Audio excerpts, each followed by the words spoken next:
Buenas noches, soy Ana María Lumeni.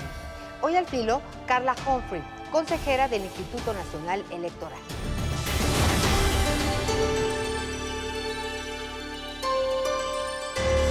Muchas gracias, consejera Carla Humphrey. Ya el proceso electoral más grande en la historia de nuestro país está en marcha y pues esta semana es muy importante por la entrega de las listas, entre otros aspectos. Muchísimas gracias. Al contrario, gracias por la invitación. Un saludo a ti y a tu auditorio.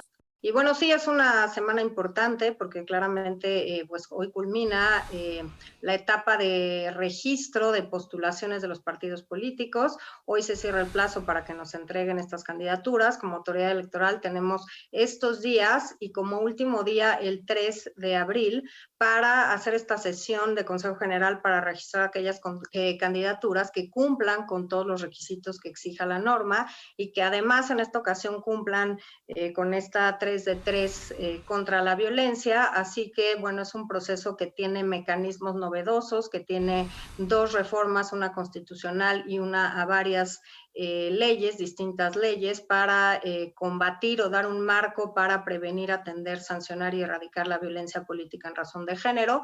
Y creo que, bueno, pues ya estamos llegando a las etapas centrales de este proceso electoral. El 4 de abril dará inicio la campaña electoral para diputaciones federales, dará inicio con también campañas en distintas entidades federativas. Ya hay entidades federativas que se han adelantado y ya están en campaña, y hay otras que empezarán en distintas fechas de abril y también hasta mayo, dependiendo los cargos de elección popular que se elijan en cada entidad federativa.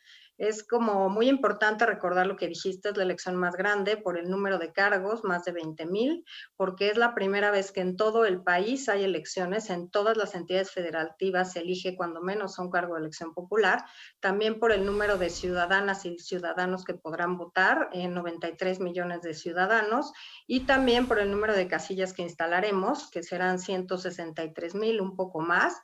Y muy importante el número de ciudadanas y ciudadanos que necesitaremos para fungir como funcionarios y funcionarias de mesas directivas de casilla, 1,5 millones de personas.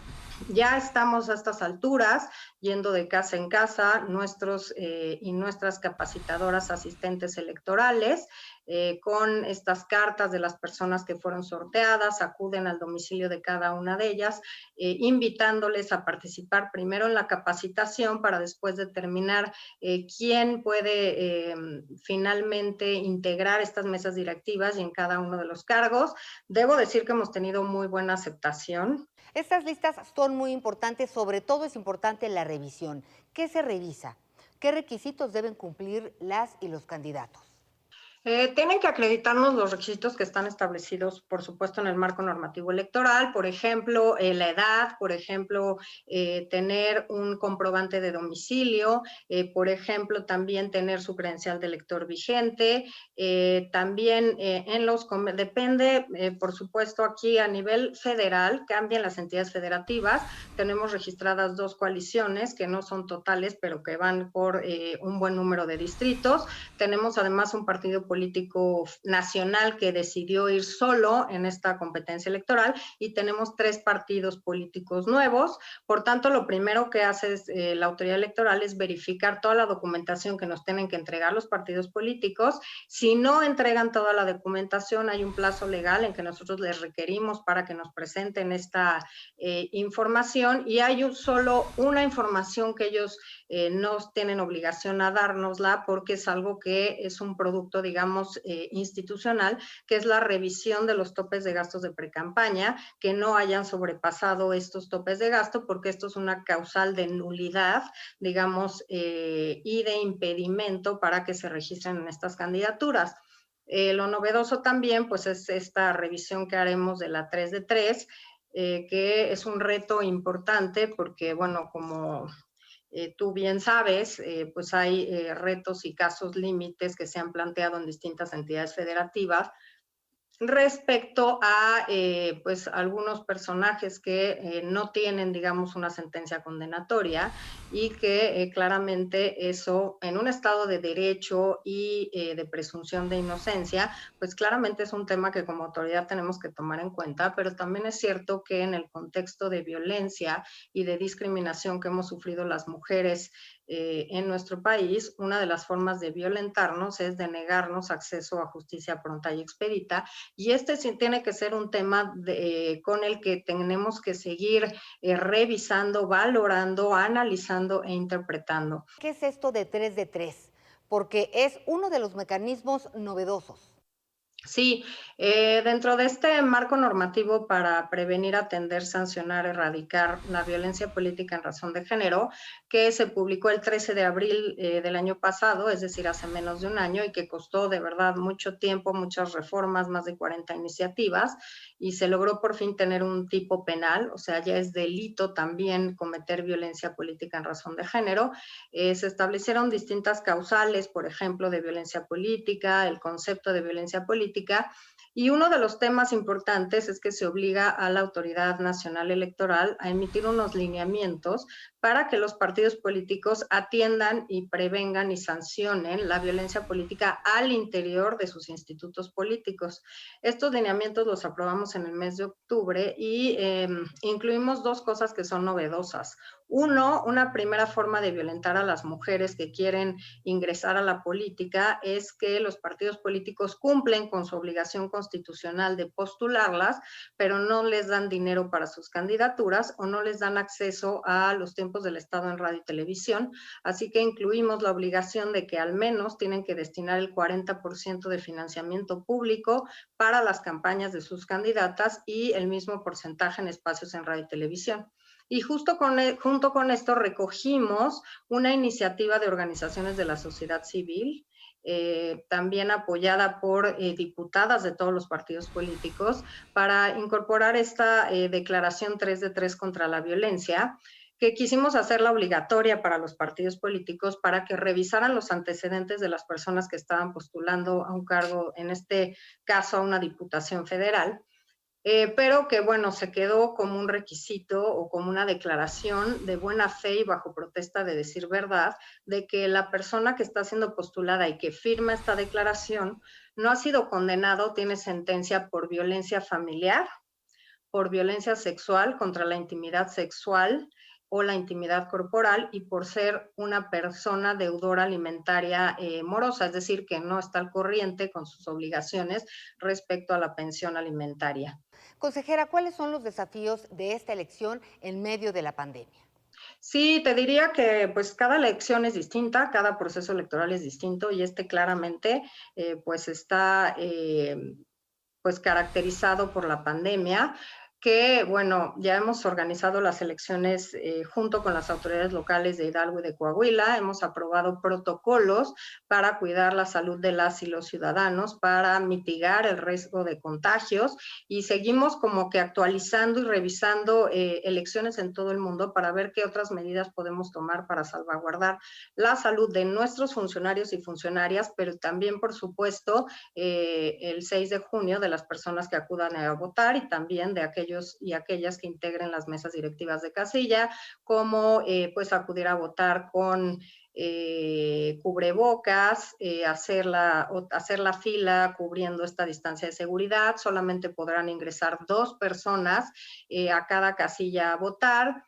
Por una recomendación de nuestro grupo C19, un grupo de expertos en salud, en medicina, nos recomendaron quitar estas cortinillas que abríamos para ingresar a la mampara por también ser un riesgo de contagio, así que decidimos también quitarlas.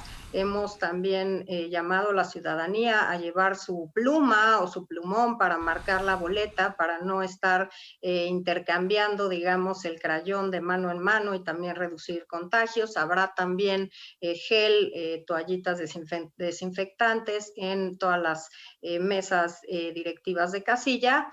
Habremos de implementar también el uso de 100 urnas electrónicas en Jalisco y en Coahuila, en la que también habrá estos protocolos de seguridad. Y bueno, un tema importante es garantizar que las mujeres que ahora tienen que ocupar la mitad de las postulaciones se registren para cargos de elección popular, porque desafortunadamente hemos visto cómo ha subido de manera alarmante la violencia familiar y también la carga de trabajo a las mujeres, porque las niñas y los niños pues no están yendo a la escuela, o a lo mejor tienen a su cargo adultos que pues tienen que estar cuidando y pues esto también complica el tema de poderse inscribir. Las elecciones en cualquier país pues es una fiesta ciudadana porque es la oportunidad, es la obligación, es el derecho de participar. Consejera, pero dinos, ¿por qué es importante votar? Creo que esto es uno de los derechos ciudadanos más importantes porque esto nos permite decidir el rumbo que queremos como nación, cuál es el destino, cuál es pues las ideas centrales de cada uno de los partidos y candidatos que queremos apoyar, pero también sirve para castigar o sancionar planes de gobierno, programas de trabajo, funcionarios públicos que ya lo han sido y que se están postulando de nueva cuenta. En esta ocasión será la primera vez que tendremos reelección legislativa en la Cámara de Diputados y Diputadas.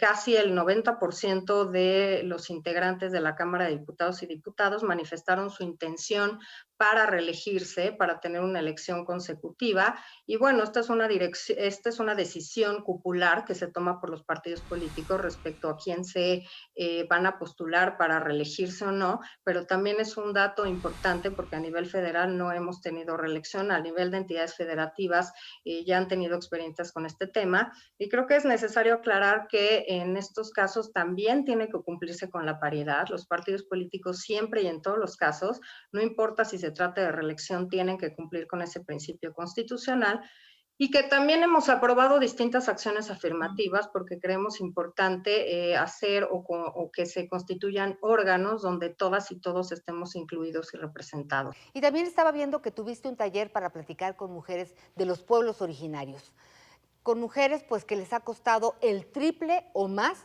poder ocupar pues puestos públicos.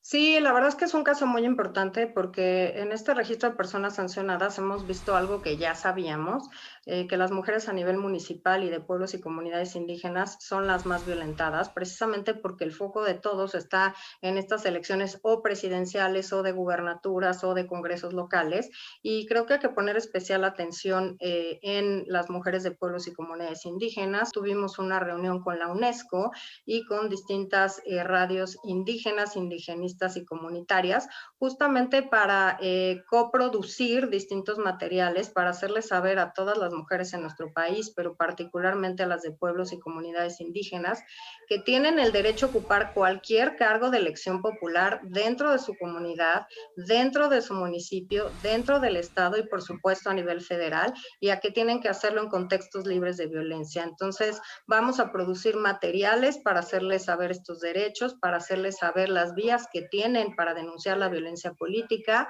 hacerlas en su propia lengua o en su propio dialecto, en materiales sencillos para que puedan tener esta información de primera mano. Y claramente pues hemos aprobado acciones afirmativas para personas afromexicanas y también para pertenecientes a pueblos y comunidades indígenas. Así que creo, bueno, para personas con discapacidad, también para personas de la diversidad sexual, y hace un par de semanas también para personas migrantes o residentes en el extranjero. Pues estamos listos, consejera, ya estaremos platicando de cómo se desenvuelve, se desarrolla este proceso que pues es por demás importante, interesante, nos dejará grandes aprendizajes. ¿Te parece si para despedirnos jugamos al filo, asociación de ideas? Libertad. Voto. Hombres. Paritarios. Mujer. Con todos los derechos. Comunidades indígenas. Garantizar el acceso a cargos de elección popular. Corrupción. El peor de los males que nos aqueja. Jóvenes. Importantísimos para el avance de nuestro país. Derechos humanos. Tenemos que garantizarlos todas las autoridades a todas las personas de nuestro país. Elecciones. La fiesta democrática más grande para seguir consolidando nuestra democracia. Muchísimas gracias, consejera Carla Humphrey. Estaremos tocando base contigo próximamente. Buenas noches. Con mucho gusto, gracias por este espacio y con gusto seguiremos platicando en otra ocasión. Y gracias a ustedes por habernos acompañado. Recuerden que tenemos una cita la próxima semana al filo. Que descansen.